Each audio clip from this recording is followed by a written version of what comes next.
మీరు పుట్టిన నెల ప్రకారం రామాయణంలో మీకు ఎవరి లక్షణాలు ఉన్నాయో చెప్తాను వినండి. జనవరిలో పుట్టిన వారికి రావణుడి లక్షణాలు ఉంటాయి. తనకి ఇష్టమైన దాని కోసం ఎంత వరకు అయినా వెళతారు. ఫిబ్రవరిలో పుట్టిన వారికి భరతుడి లక్షణాలు ఉంటాయి. కళ్ళ ముందు సుఖ సంతోషాలు ఉన్నా కూడా వారికి సన్నిహితులు అయిన వారి కోసం అవన్నీ వదులుకుంటారు. మార్చిలో పుట్టిన వారికి మేఘనాథుడి లక్షణాలు ఉంటాయి. తండ్రికి ఇచ్చిన మాట ఎప్పటికీ జవదాటరు. ఏప్రిల్లో పుట్టిన వారికి లక్ష్మణుడి లక్షణాలు ఉంటాయి. ఒక్కసారి తన అనుకున్న వారి కోసం ఎన్ని కష్టాలు అయినా ఎంత దూరమైనా వీళ్ళు పోరాడుతూ పోతారు. మేలో పుట్టిన వారిలో కొంతమందికి శూర్పణఖ లక్షణాలు ఉంటాయి. ఒక తప్పు చేసేటప్పుడు వీళ్ళకి తెలుసు వీళ్ళతో పాటు తన సొంత వారు కూడా గాయపడతారు అని, కానీ వాళ్ళ స్వార్థం కోసం ఆ తప్పు తప్పకుండా చేస్తారు. జూన్ లో పుట్టిన వారికి సీతాదేవి లక్షణాలు ఉంటాయి. వీళ్ళు జీవితంలో ఎలాంటి పరిస్థితిలో ఎన్ని కష్టాలు ఉన్నా కూడా ఎప్పటికీ లొంగరు. జూలైలో పుట్టిన వారికి రాముడి లక్షణాలు ఉంటాయి. దీని గురించి చెప్పనక్కర్లేదు. ప్రేమించిన వారి కోసం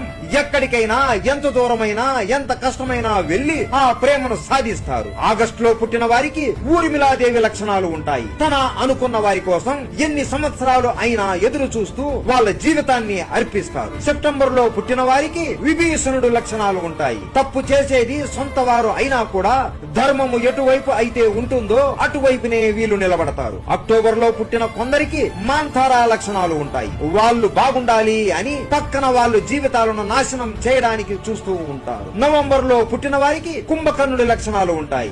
వీళ్ళకి ఏ పనినైనా చేసే శక్తి ఉంటుంది, కానీ వాళ్ళకి ఉన్న ఒళ్ళు బరువు వలన ఏది సాధించలేకపోతారు. డిసెంబర్ లో పుట్టిన వారికి శివుడి లక్షణాలు ఉంటాయి. అన్ని తెలిసినా కూడా తెలియని వాళ్ళలాగా చూస్తూ ఉంటారు. మీరు ఏ నెలలో జన్మించారు, ఎవరి లక్షణాలు ఉన్నాయో కామెంట్ చేయండి. జై శ్రీరామ్.